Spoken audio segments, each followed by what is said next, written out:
नमस्कार मित्रांनो. सध्या महाराष्ट्र अक्षरशः तापतोय. एप्रिल महिन्याच्या सुरुवातीलाच तापमान 40 ते 44 डिग्री सेल्सिअस पर्यंत पोहोचलेलं आहे. आणि आता सरकारने एक मोठा निर्णय घेतलाय. दुपारी 12 ते 4 या वेळेत बाहेर काम बंद असणार आहे. पण हा निर्णय सरकारला का घ्यावा लागला? खरंच परिस्थिती इतकी गंभीर आहे का? आणि याचा परिणाम कोणावर होणार आहे? आज आपण या सगळ्या प्रश्नांची उत्तरं सविस्तर या सगळ्या प्रश्नांची चर्चा करणार आहोत या व्हिडिओमध्ये. सर्वप्रथम समजून घेऊया हीट वेव्ह म्हणजे काय. जेव्हा तापमान नेहमीपेक्षा खूप जास्त वाढतं आणि सतत काही दिवस 40 डिग्री सेल्सिअसच्या वर राहतं तेव्हा त्याला हीट वेव्ह म्हणतात. भारतामध्ये इंडियन मेट्रोलॉजिकल डिपार्टमेंट याचे काही स्पष्ट निकष आहेत. प्लेन्समध्ये म्हणजे सपाट भागामध्ये 40 डिग्री सेल्सिअस पेक्षा जास्त, कोस्टल भागात 37 डिग्री सेल्सिअस पेक्षा जास्त आणि नेहमीपेक्षा 4 ते 6 डिग्री सेल्सिअस जास्त तापमान जर असेल तर हे निकष इथे लागू होतात. महाराष्ट्रातील अनेक शहरांमध्ये तापमान हे धोकादायक पातळीवरती पोहोचलेलं आहे. नागपूरमध्ये 44 डिग्री सेल्सिअस, अकोल्यात 43 डिग्री सेल्सिअस, चंद्रपूरमध्ये 44 आणि पुण्यात 41. आता फक्त तापमानच नाही तर रात्रीचं तापमानही कमी होताना दिसत नाहीये. यामुळे शरीराला आराम मिळत नाही आणि हीट स्ट्रेस वाढत चाललेला आहे. गेल्या काही दिवसांमध्ये हीट स्ट्रोक आणि डिहायड्रेशनचं प्रमाण केसेस वाढलेल्या दिसून येत आहेत. महाराष्ट्रातील वाढत्या उष्णतेच्या पार्श्वभूमीवर गव्हर्नमेंट ऑफ महाराष्ट्राने एक अत्यंत महत्वाचा आणि तातडीचा निर्णय घेतला आहे. हीट वेव्ह एसओपी म्हणजेच स्टँडर्ड ऑपरेटिंग प्रोसिजर लागू करण्यात आला आहे. पण हा एसओपी नेमका काय आहे आणि तो किती प्रभावी आहे हे आपण समजून घेऊया. सर्वप्रथम एसओपी मधील मुख्य नियम काय आहेत ते आपण बघूया. तर दुपारी 12 ते 4 या वेळेत बाहेरील कष्टाचे काम बंद ठेवावे लागणार आहे. यामध्ये समाविष्ट आहेत बांधकाम म्हणजेच कन्स्ट्रक्शन साइट्स, रस्ते आणि पायाभूत कामे, शेतीतील कष्टाची कामे आणि मनरेगा व इतर मजुरीची कामे. तर कारण ही वेळ दिवसातील सर्वात धोकादायक असते जिथे तापमान पीकला पोहोचते.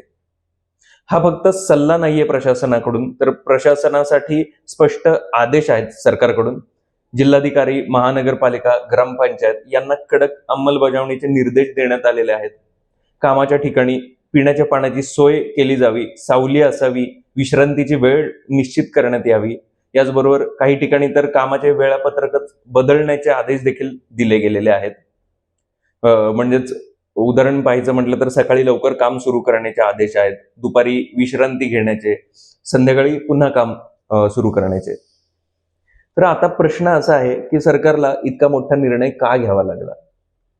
कारण तापमान 40 ते 44 डिग्री सेल्सिअसच्या वर पोहोचलेलं आहे, रोज पोहोचत आहे. हीट स्ट्रोकच्या केसेसमध्ये वाढ होत आहे. कामगारांमध्ये डिहायड्रेशन वाढत आहे. तसंच इंडियन मेट्रोलॉजिकल डिपार्टमेंटनेही हा स्पष्ट इशारा दिलेला आहे की पुढील काही दिवसात उष्णतेची तीव्रता आणखी वाढू शकते. पण आता एक कठीण असं एक सत्य आपण बघणार आहोत. हा निर्णय जितका आवश्यक आहे तितकाच तो चॅलेंजिंग देखील आहे, आव्हानात्मक देखील आहे. एक रोजंदारी कामगार जो दिवसाला 500 ते 700 रुपये कमावतो त्याच्यासाठी अर्धा दिवस काम म्हणजे अर्धी कमाई आहे मित्रांनो. आणि महाराष्ट्रात लाखो लोक याच उत्पन्नावरती अवलंबून आहेत. आता या निर्णयावर लोकांमध्ये दोन प्रकारच्या प्रतिक्रिया आपण येताना दिसत आहेत. तर याच्यामध्ये चांगल्या प्रतिक्रियांमध्ये आरोग्य हे सर्वात महत्वाचं आहे, जीव वाचवणं आवश्यक आहे, अशा प्रकारचं बऱ्याच जणांचं मत दिसत आहे. पण त्याचबरोबर कमाई कमी होईल, सरकारने नुकसान भरपाई द्यावी, अशा प्रकारचंही मत काही जणांचं दिसत आहे. म्हणजेच हा निर्णय फक्त आरोग्याचा नाही तर आर्थिक आणि सामाजिक संतुलनाचा देखील आहे हा प्रश्न. त्यामुळे जर आपण मोठ्या चित्राकडे पाहिलं तर हा एसओपी एक तात्पुरता उपाय आहे. पण भविष्यात मित्रांनो हीट वेव्ह ऍक्शन प्लॅन्स सरकारला बनवावे लागतील, अर्बन कूलिंग सिस्टम्स तयार करावे लागतील, ग्रीन कव्हर वाढवणे, त्याचबरोबर कामगारांसाठी इन्शुरन्स किंवा प्रोटेक्शन काय कशा प्रकारे करता येईल याचा देखील विचार सरकारला करावा लागेल आणि त्याच्या संदर्भात असलेले ऍक्शन्स देखील घ्यावे लागतील. तर मित्रांनो, सरकारचा हा निर्णय योग्य आणि आवश्यक आहे, पण तो पूर्ण उपाय नाही. पुढील काही वर्षात हीट वेव्ह हा एक नवा नॉर्मल होणार आहे आणि त्यामुळे आपल्याला दीर्घकालीन उपाय देखील शोधावे लागणार आहेत. हीट वेव्ह ही फक्त उष्णता नाही, ती जीवघेणी ठरू शकते. हीट स्ट्रोकमध्ये शरीराचं तापमान 40 डिग्री सेल्सिअसच्या वर जातं. त्याच्यामुळे मेंदूवर परिणाम होतो, बेशुद्ध पडणे आणि गंभीर स्थितीत व्यक्ती दगावूही शकतो. याचबरोबर रोजच्या आपल्या वर्तनामध्ये चिडचिड होणे वगैरे अशा प्रकारच्या गोष्टी सुद्धा होतात. आता 2015 मध्ये भारतात हीटवेव्हमुळे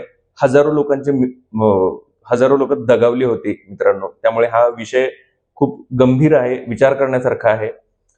आता सर्वात महत्वाचा प्रश्न, हे सगळं का होतंय? फक्त एप्रिल महिना आहे आणि तरीही तापमान 40 ते 44 डिग्री सेल्सिअसच्या वर गेला आहे.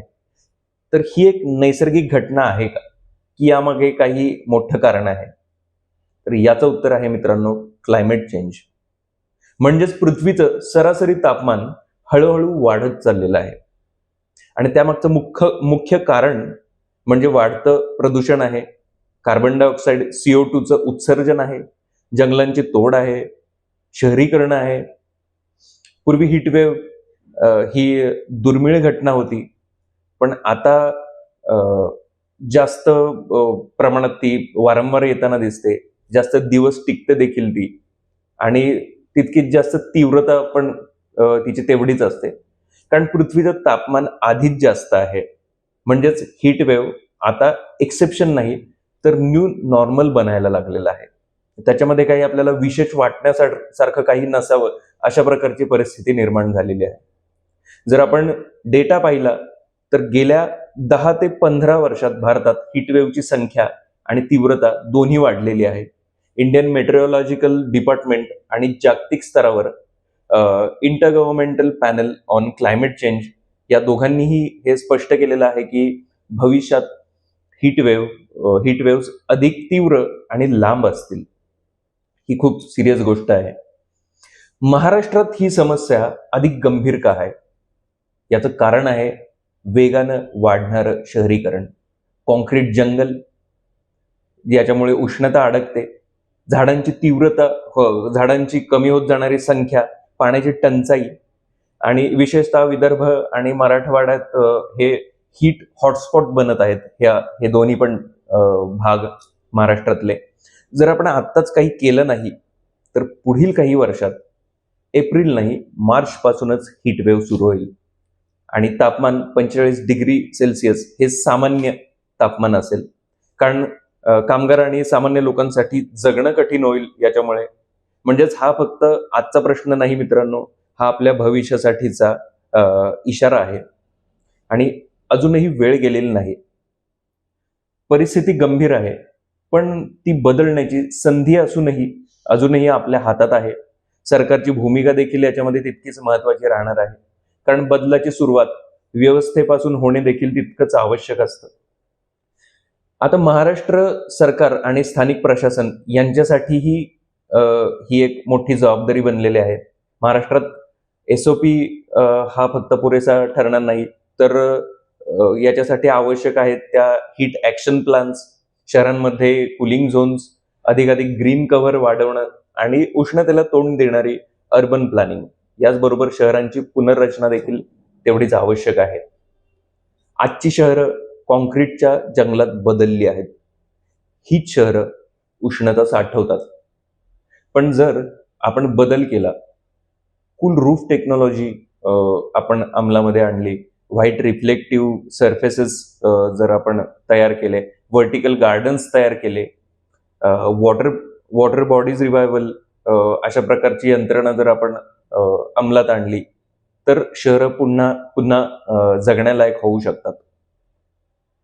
याचबरोबर मित्रांनो, आपण विसरलो आहोत की निसर्गच आपला सर्वात मोठा रक्षक आहे. फक्त झाडं ऑक्सिजन देत नाहीत, ती तापमानही कमी करतात. एक मोठं झाड आजूबाजूचं तापमान 2 ते 4 डिग्री सेल्सिअस ने कमी करू शकतं. म्हणजेच प्रत्येक झाड हे नॅचरल एसीच आहे मित्रांनो. पण प्रश्न आहे, आपण आपण काय करू शकतो? लहान बदल मोठा परिणाम देऊ शकतात. पाणी वाचवा, विजेचा वापर कमी करा, झाडं लावा. आपण ह्या सगळ्या गोष्टी करू शकतो. प्लास्टिकचा वापर कमी करू शकतो.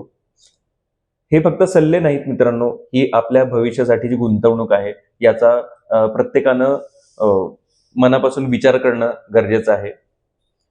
जर आपण आजही या सगळ्या गोष्टींकडे दुर्लक्ष केलं, तर उद्या हीटवेव्ह ही सामान्य होईल, पाण्याची टंचाई वाढेल आणि जीवन अधिक कठीण होईल. ही केवळ कल्पना नाही, हा विज्ञानाने दिलेला इशारा आहे. हे फक्त माझं मत आहे म्हणून मी असं सांगत नाही. याच्या पाठीमागे आकडे आहेत.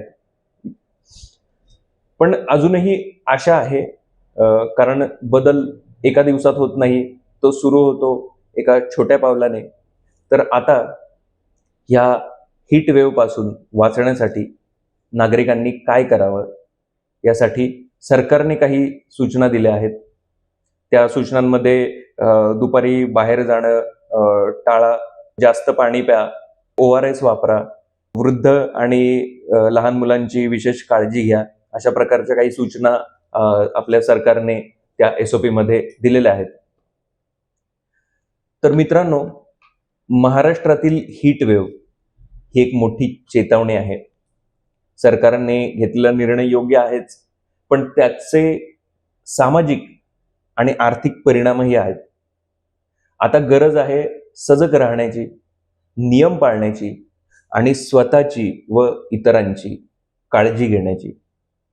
जर तुम्हाला हा व्हिडिओ आवडला असेल, उपयुक्त वाटला असेल, तर व्हिडिओ लाईक करा, शेअर करा आणि अशाच महत्त्वाच्या अपडेट्ससाठी माझ्या चॅनेलला सबस्क्राईब नक्की करा. पुन्हा भेटूया अशाच एका माहितीपूर्ण नवीन व्हिडिओमध्ये. तोपर्यंत जय हिंद.